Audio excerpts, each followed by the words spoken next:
Eu quero falar hoje sobre um lugar de esperança, e a esperança em meio aos conflitos. Quem conhece o termo aqui, Jeová em si, levanta a mão. Conhece aquela companhia em si, né? Do teatro, né? A maioria conhece por causa disso. Agora, quem sabe aqui o que significa Jeová em si? Até que for que eu decolo para ela depois mais cedo. Não vai, não vai. Significa Deus é a minha bandeira. É sobre isso que eu quero falar nessa noite. Vamos ler o texto que se encontra em Êxodo, capítulo 17. Vamos ler do verso 8 até o verso 16. Êxodo 17, do 8 ao 16. Para quem estiver aí também pela Bíblia online, minha versão é Nova Almeida Atualizada. Diz assim a palavra do Senhor. Então vieram os amalequitas e atacaram Israel em Refidim. Por isso, Moisés ordenou a Josué: escolha alguns homens que vão lutar contra os amalequitas. Amanhã eu estarei no alto do monte e o bordão de Deus estará na minha mão. Josué fechou com Moisés e lhe havia ordenado e lutou contra os amalequitas. Porém Moisés, Arão e Ur subiram para o alto do monte. Quando Moisés levantava a mão, Israel vencia. Quando, porém, ele abaixava a mão, os amalequitas venciam. Repita comigo essa parte. Quando Moisés levantava a mão, Israel vencia. Quando, porém, ele abaixava a mão, os amalequitas venciam.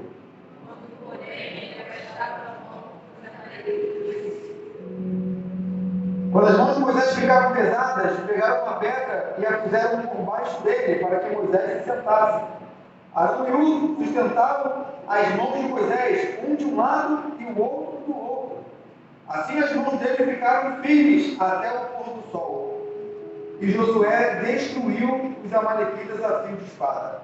Então o Senhor disse a Moisés: escreva isto para memória num livro e repita-o a Josué, porque eu vou apagar totalmente a memória dos amalequitas da face da terra.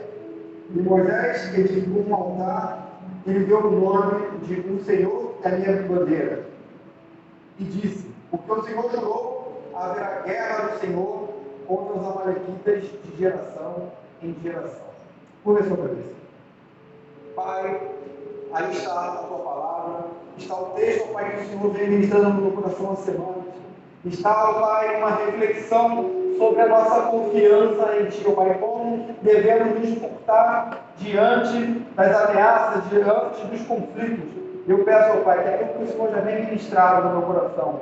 E eu peço além, ó Pai, que mais do que o Senhor ministrou até aqui, o Senhor venha trazer nessa noite, tanto para mim quanto para os meus irmãos, e o seu nome seja glorificado ao final. Assim oramos e fazemos em nome de Jesus. Amém.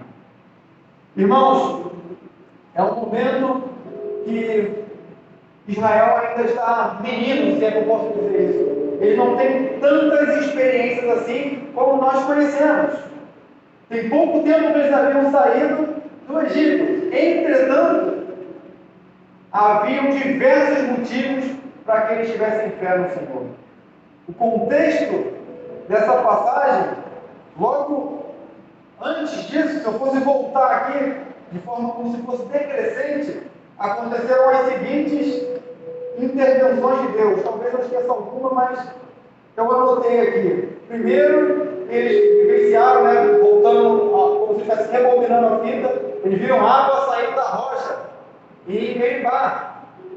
E antes disso, eles viram o maná e as codornizes.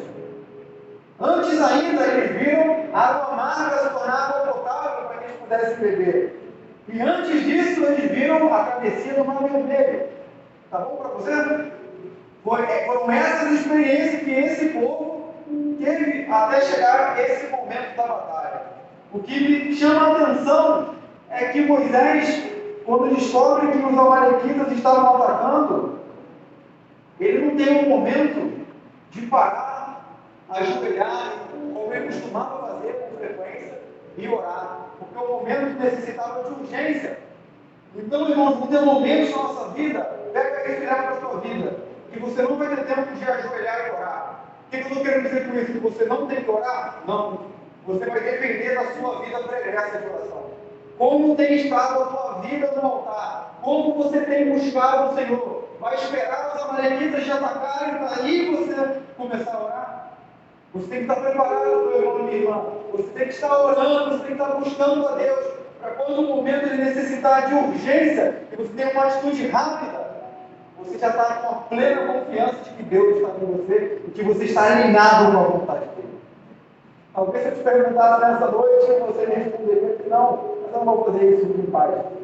Mas reflita de hoje em diante. Talvez aquela pessoa que eu dei exemplo aqui na introdução esteja te apurrinhando, te tirando a paciência, talvez por falta de dedicação sua em oração, inclusive pela vida dela. Talvez o seu maior opositor seja alguém que Deus colocou na tua vida para você interceder por ele. Já pensou nisso? Jesus fala: amar o seu inimigo é muito fácil, o seu amigo é muito fácil. Até os ímpios fazem isso. Vocês não. Como diria o bom e velho Paulo, tu, porém, você tem que fazer mais. Você não foi chamado para ser qualquer um, você foi chamado para ser filho do rei. Amém? Então esse povo vivenciou tudo isso, e agora, logo depois de eles terem murmurado, Massá e Meribá significa contenda e significa rebelião. Foi isso o que eles fizeram. Depois de ter visto codornizas caindo para eles comerem, ter visto o maná, ver que o maná, se pegasse e deixasse no outro dia, estragava, exceto de sexta para o sábado, durava o dia. Intervenção o tempo todo, eles reclamaram porque não tinha água, era melhor que deixar eles no Egito para morrer de sede aqui. Moisés intercede, Deus lá pega o bordão, como está escrito aqui, pega o cajado, a vara e toca naquela pedra, e de lá sairá água. E eles viram tudo isso. E logo na sequência começa o ataque dos amalequitas. Eles estão em Refidim.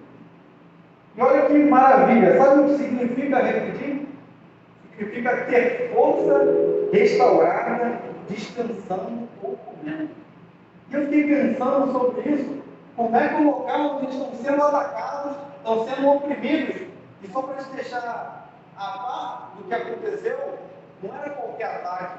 Não foi um grupo que se uniu, pegou o exército, como era comum da época, enviou um mensageiro e falou assim: nós vamos guerrear contra vocês. Não, eles atacaram pela retaguarda. O povo de Deus estava ali. E se você pensar um pouquinho, quem fica a retaguarda de um grupo que está se deslocando? Os mais fracos. A retaguarda vão ficar os cansados, vão ficar as senhoras de idade, vão ficar as mulheres grávidas, as crianças, os doentes. Os amalequitas atacaram por lá, irmão. E eles começaram a matar mulheres, começaram a matar crianças. O texto não deixa isso claro, mas se você comprar Deuteronômio 25, 18, você vai ver que eles atacaram os fracos. Por isso, Deus se ira com eles e diz que guerrearia contra eles, até que eles fossem esquecidos. Isso vai acontecer mais para frente, na história de Israel. E pasmem vocês, os amalequitas eram descendentes de Amaleque. Quem é Amaleque? Neto de Esaú. Então era um povo que era para ser amigo de Deus. Era um povo que devia andar alinhado com o povo de Deus. Mas foi justamente o povo que os atacou da pior forma possível, covardemente. Às vezes, meu irmão, na tua vida, quem vai te atacar, quem vai te opor e vai pegar no teu ponto fraco, é quem justamente devia estar de braço dado com você, devia estar te apoiando. E o que você vai fazer nesse momento? Está sendo atacado, aí agora no momento de ataque você vai ajoelhar e orar. Não, esteja firme, confiante. Comece a traçar um planejamento do que você tem que fazer. Josué, sobe com o povo, vai guerrear enquanto eu vou interceder. Tem muita lição nesse texto para nós nessa noite. Eu espero que você saia daqui com elas gravadas para colocar em prática na sua vida.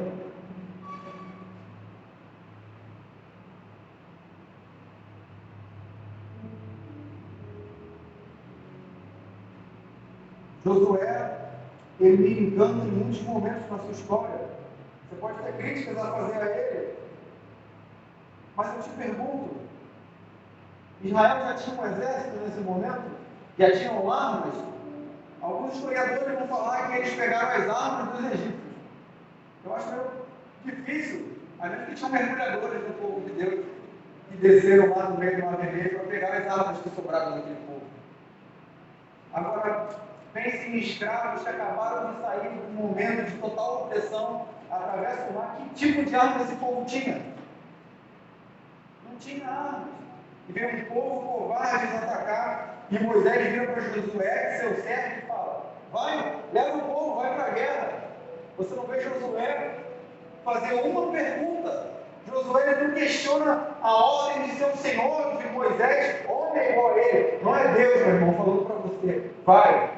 Seria equivalente a seu pastor falar para você: Patrícia, começa outra turma de poradas, abrir, mas eu estou cansada, mas isso e aquilo, tudo isso é plausível.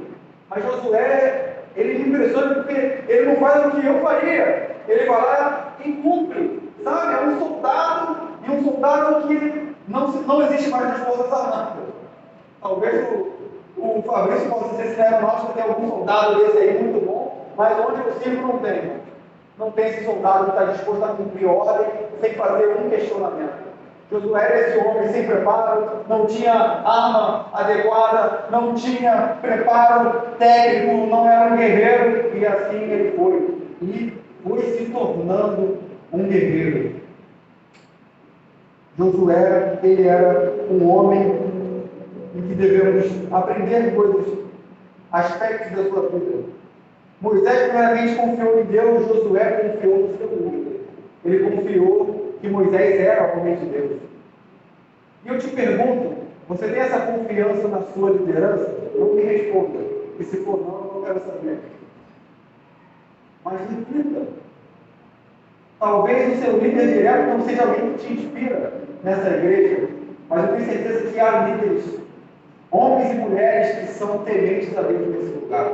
Se talvez seu líder direto, por questões de vocabulário, por trejeitos e qualquer outra característica não te agrada, se aproxime de outro, mas não deixe de estar caminhando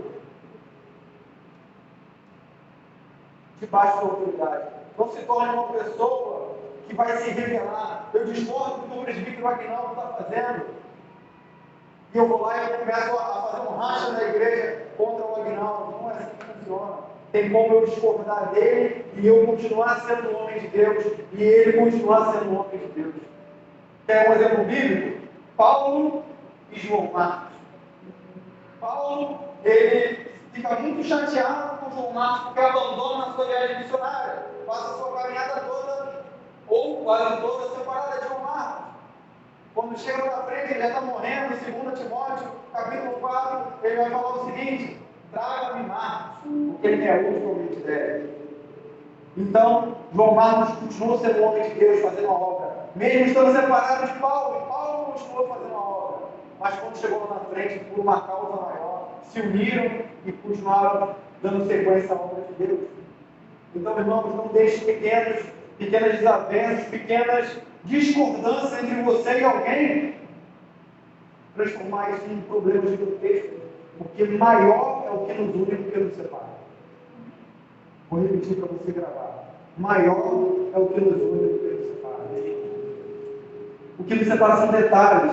Eu acho que o Apocalipse vai ser assim, eu acho que vai acontecer um arrebatamento antes, vai ser depois, e as pessoas se destroem com argumentos teológicos e filosóficos para poder ganhar um centavo de reconhecimento humano. Deus não está nem um pouco preocupado com isso. Deus não vai dar um tapa na minha resposta e falar: Wesley, você é muito bom teólogo, isso não vai acontecer nunca. Deus vai olhar para mim e falar assim: cadê as almas que eu dei para você cuidar, meu filho? E é disso que eu vou ter que dar relatório para ele no final de tudo. E não quantos sermões eu preguei, quantos esboços eu fiz, se eu interpretei do grego e do hebraico. Deus não está preocupado com isso. Quem está preocupado com isso sou eu, e talvez, se você se importar um pouquinho com isso, você. Mas Deus não está. E sabe o que eu aprendo nesse texto? Moisés não estava direto ao final. Eles queriam era cumprir a vontade de Deus e fazer o que era importante. Leva isso para a tua vida na igreja. Foca no que é importante. Para de olhar para detalhes. O irmão fez isso. Porque não sei quem faz assim. Não, eu sei o exemplo da Marinha, cara. Desculpa, Marinha. Porque a Marinha tira o salto para cantar. Essa Marinha está sem salto, gente. Jesus. Ah, porque eu não gosto que apaga a luz. Fecha o olho, você também que apaga a luz. Está tudo escuro. Para de se montar com detalhe. Sabe o que é importante aqui? Jesus. Sabe na sequência o que é importante aqui? A tua comunhão com o teu irmão. Amém? Moisés ele confiou em Deus. Josué confiou que Moisés era homem de Deus e confiou nele. Eu quero te dizer, meu irmão, a esperança para você. Aqui a situação era totalmente contrária ao povo de Deus, mas eles creram e foram. O mesmo Deus que estava com eles está com você. Há esperança. Eu não sei qual é o teu problema, eu não sei qual é a tua dificuldade, eu não sei quem é o teu opositor, não sei quem são os amalequitas na sua vida, mas Deus sabe. Talvez esses amalequitas saibam qual é o teu ponto fraco, mas sabe qual é o teu ponto forte? Deus. E é o mesmo Deus de Moisés e Josué. Mas você pode estar pensando, ei, se manter confiante não é fácil. É difícil, é muito fácil escutar isso hoje, sentadinho no banco, no ar-condicionado, ouvindo a pregação, ouvindo o louvor, mas no momento do conflito, eu acabo fraquejando, eu acabo perdendo confiança, a minha força se esvai. Deixa eu te contar uma coisa. A de Moisés também. Moisés, para os judeus, ele é o top 1 depois de Deus. Você falar de Moisés lá, talvez hoje ainda você consiga ser apedrejado, porque o respeito beira a idolatria quando você chega para um judeu para falar de Moisés. Ai de nós, mero gentil chegar em Israel e falar mal de Moisés. Mas Moisés era homem como eu, como você. Ele falhava como eu falho, como você também falha. Tinha momentos que a força humana acabava. E você pode falar assim, mas eu não sou só carne, eu sou espírito, verdade. Mas o teu espírito trabalha onde? Qual é o instrumento de trabalho do espírito que habita em você? É o teu corpo, meu irmão. Esse corpo precisa dormir 8 horas para poder acordar bem no dia seguinte. Esse teu corpo precisa de remédio quando está com dor. Esse teu corpo precisa de intervenção, inclusive terapêutica, para você conseguir agir nas outras áreas. Nós somos um ser completo. Embora a gente fale sobre os corpos, alma e espírito, eu não consigo olhar para o Marcão e ver aqui está o corpo, aqui está a alma, aqui está... É um Marcão, é um Adriano, é um Wesley, é um Mateus, é um Felipe. Não tem, eu vou cuidar só dessa parte. Você é um ser completo. E vão ter momentos que você está jejuando, que você está orando, que você está lendo a Bíblia, mas o teu corpo não está aguentando a carga do estresse. E é por isso que o nome Repetir me encanta, porque é você descansar, é você ser restaurado enquanto descansa. Sabe o que isso quer dizer, meu irmão? É que o teu descanso, o teu alimento e a tua restauração, ela vem de Deus. Você vai estar no meio do conflito e Deus te leva para um local que é chamado de restauração enquanto você descansa. Você não tem que fazer nada, só confiar. E mais uma vez a gente bate na tecla de se manter confiante. Moisés, ele cansa. Olha o que diz o texto aqui, ó. Quando Moisés levantava a mão, que eu pedi para vocês repetirem, Israel vencia. Quando, porém, ele abaixava a mão, os amalequitas venciam. E nossa, a missão de Moisés era muito fácil, era só segurar o cajado, o povo vencia. Ele abaixava a mão porque cansou, e o povo começava a esmorecer, a perder, a morrer, talvez. Deixa não deixe isso claro, mas matematicamente numa guerra o que acontece? E qual era a missão mais difícil, que eu te pergunto? A de Josué, que estava com a espada na mão, lutando contra o povo, ou a de Moisés? Você talvez fique na dúvida, mas eu vou te responder agora. Está no momento de adrenalina, passando pelo conflito, é muito mais fácil do que você estar ajoelhado com o sentimento de não estar fazendo nada para resolver e confiando em Deus. É ou não é? Quando você acorda e você confiou em Deus um problema e você já começa a pensar, Deus está demorando muito, eu vou meter a mão e vou resolver. É assim ou não é? A gente entrega para Deus num dia, no outro a gente toma de volta, porque a gente não tem paciência para esperar a intervenção dele. Imagina ficar o dia inteiro com o braço assim. Aí você, humanamente, começa a sentir dor no ombro. Quem já passou por algum exercício, os militares aí, quem serviu, sabe do que eu estou falando. E um curso que eu fiz, o pessoal brincava assim, vamos brincar de colocar a lâmpada. Aí você fala assim. Gente, quando passava 5 minutos, eu estimei que realmente uns 30 quilos. E a mão já começava a fazer assim, imagina passar um dia. Segurando aquele cajado, com o peso do cajado e o peso espiritual de estar intercedendo por um povo, e é um povo de Deus. Era essa a missão de Moisés. E quando ele começava a fraquejar, o outro está doendo, talvez escorrendo uma lágrima, porque humanamente ele não estava aguentando. E ele olha para o lado e começa a ver o seu irmão tomando espadadas e morrendo. Era essa a visão de Moisés. Não era fácil estar lá, parado, orando e vendo o seu povo morrendo. O povo que ele fez atravessar. O povo que ele foi lá e falou com o faraó, viu as pragas acontecendo. E ele agora, devido à sua limitação humana, começa a ver pessoas que dependem da intercessão dele morrendo. Irmão, talvez você não tenha ciência disso, mas talvez tenham pessoas morrendo hoje, porque eu e você não estamos com as mãos para o alto intercedendo. Você já pensou sobre isso? Nós precisamos ter força em Deus de levantar as nossas mãos e interceder por aqueles que estão em batalha. E eu te pergunto nesse momento, qual de vocês está mentalmente orando por mim que estou aqui em batalha, trazendo uma palavra para vocês? Você nunca pensou nisso? Faça orar com o pregador que está na sua igreja. Porque se tem um momento que o pregador, ele se esvazia dele, ele tem que trazer uma mensagem de Deus, e que o diabo está totalmente infeliz, é quando ele está pregando a palavra. Olhe, seja lá quem for que estiver aqui pregando, quando você estiver assistindo uma pregação, sendo ministrado, ore por essa pessoa. Quem estiver aqui ministrando louvor, ore por essa pessoa, porque ela está em batalha. Comece a colocar lágrimas nos seus olhos quando você vê alguém falhando, porque talvez faltou a nossa. A minha a culpa de você não, talvez faltou a minha e a sua intercessão.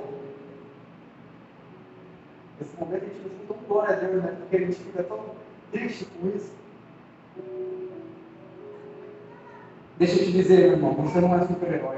Moisés não era.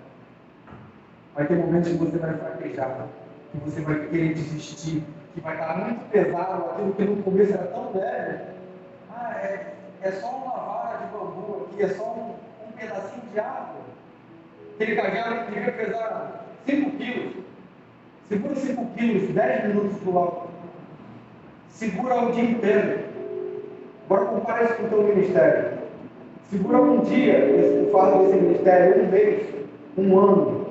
E você vai ver a diferença do peso desse ministério. Porque humanamente nós não fomos capazes. E Moisés também não era.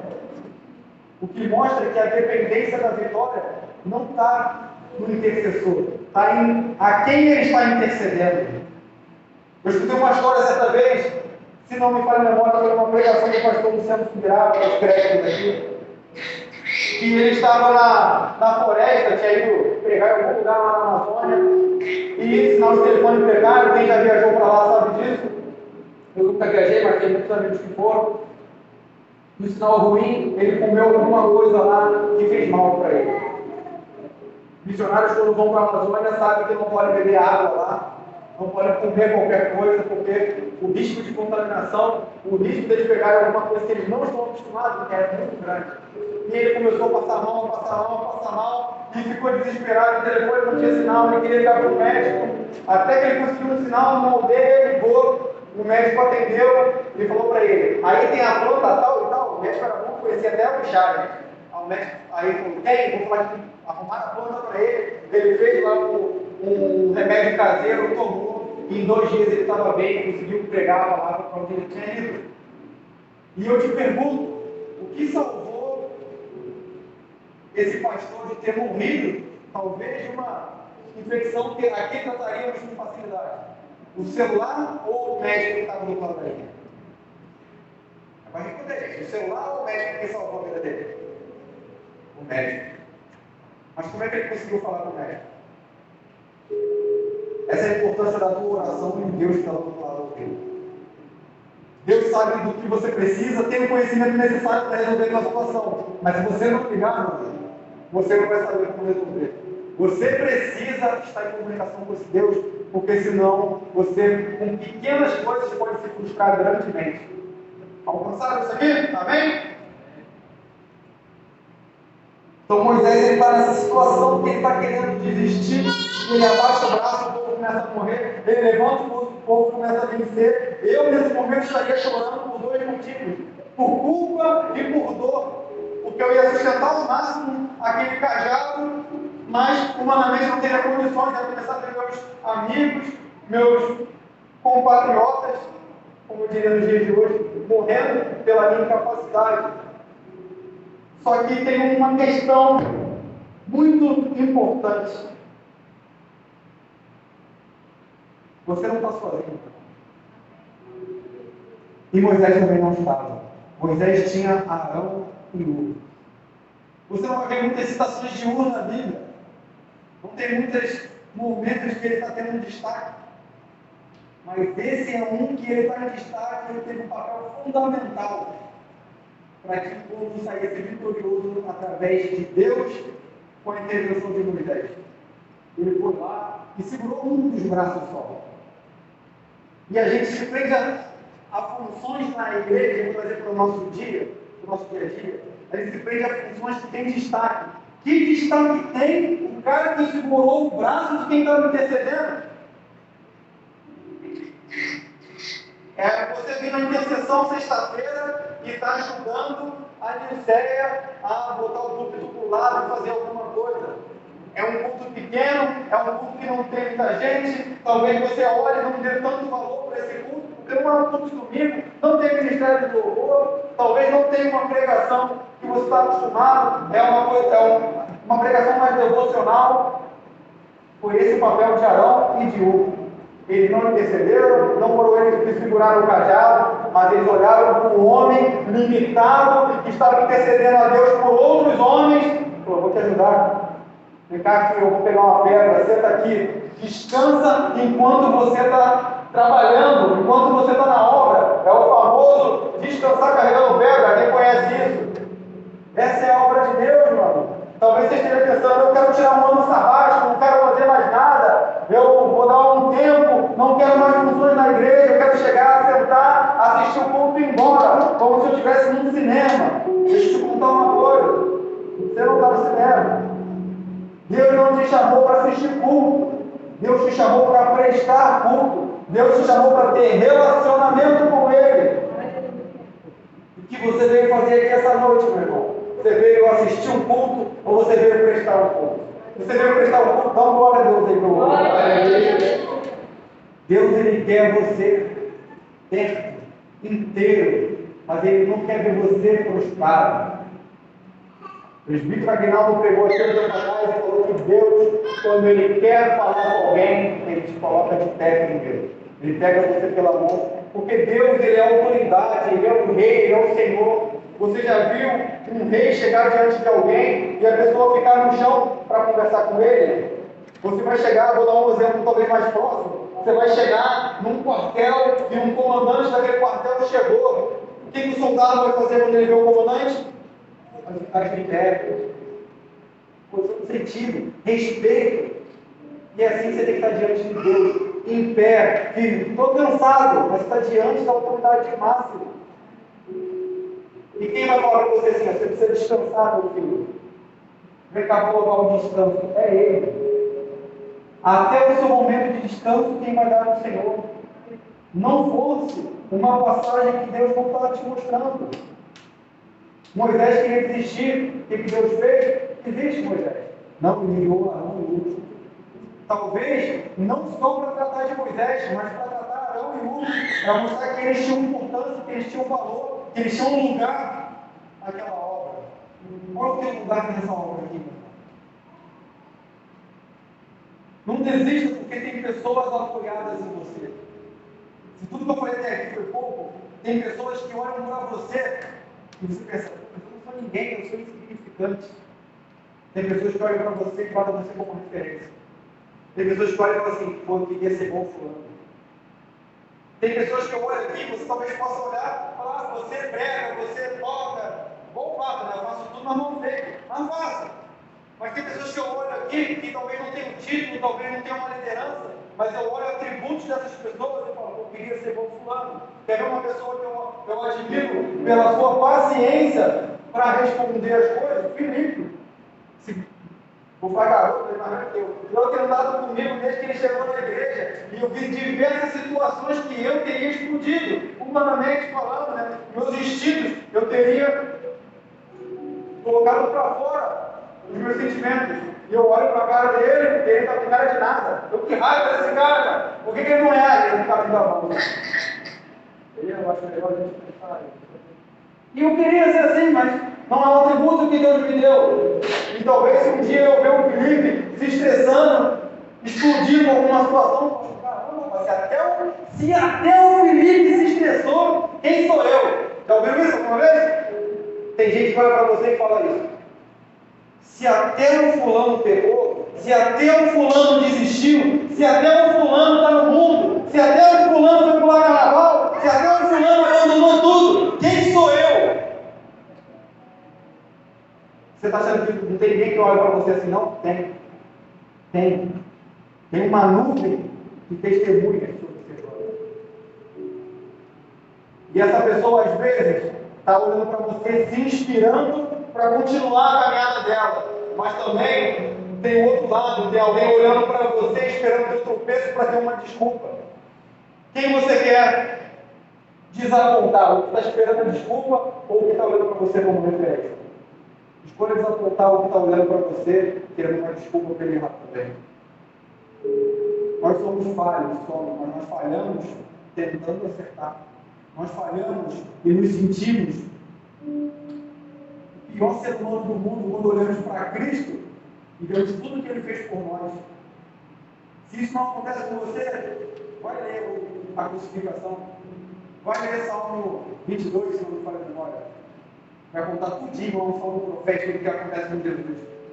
Vai ler que o teu constrangimento virá, talvez no terceiro verso. Se passar disso, a gente vai ter de novo. É o que Deus quer de mim, quer de você. Se você persevera, tem pessoas que vão perseverar porque você perseverou. Mas se você desiste, vão ter pessoas que vão desistir e talvez você não vai nem saber.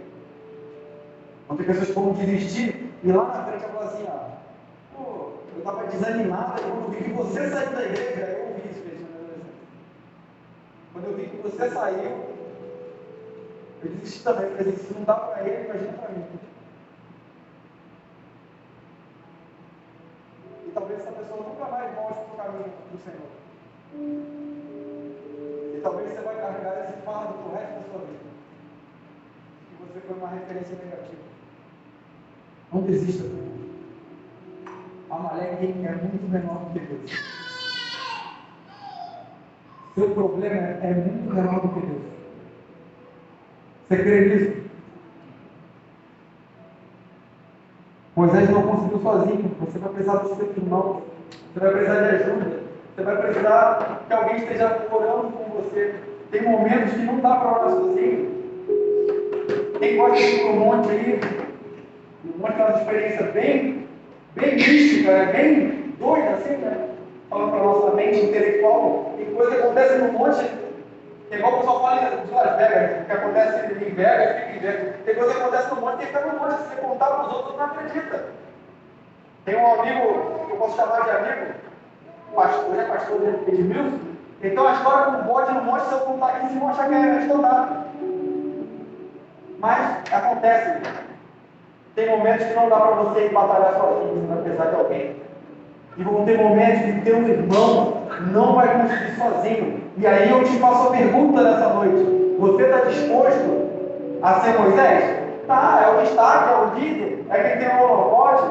Talvez você esteja. Mas você está disposto a ser Arão e Hu? Quem vai só segurar o peso do braço? Quem vai ver o pastor cansado e querendo desistir, porque mora em pós no trabalho nas igrejas bandeirantes? Misericórdia. Vai ter dia que o pastor Bruno vai chegar aqui cansado. Vai estar aqui, como diria o pastor Roberto, só o pó. Vai estar aguentando nada. Você vai olhar para ele e pensa assim, ó, hoje ele está precisando que eu pegue uma pedra, coloque debaixo dele e fala, senta aqui, pastor, vou ajudar a segurar teu braço. Você está disposto a fazer isso, meu irmão? Porque talvez ele precise disso para continuar. Não estou falando que ele está nessa situação, mas ele é humano, isso pode acontecer, como vimos acontecer com o pastor Roberto e a Lília. Pode ter momento, vai acontecer isso comigo, vai acontecer isso com o presbítero Aguinaldo, com o Peter Mar, pode acontecer com qualquer irmão aqui da igreja. E aí eu te pergunto, não tem holofote nessas horas, não tem tapinho nas costas, não tem nada disso, porque na hora que for registrado no livro, como vai acontecer no final, conta o que aconteceu, a gente vai contar o que Deus fez, não vai contar o que você fez. Você está disposto a esse sacrifício? Sacrificar pelo teu irmão sem recompensa nenhuma humana? É para isso que Deus está te chamando nessa vez. Olha para o braço daquele que está cansado e fala, eu vou te ajudar. Eu vou te socorrer, vou segurar teu braço. De quem você está do lado? Quem você tem sustentado? Por quem você tem intercedido? Essa é a pergunta da noite. Mas, muito maior do que tudo isso, é a quem nós estamos servindo e a quem nós estamos intercedendo. É importante o por quem é, mas a quem nós estamos intercedendo.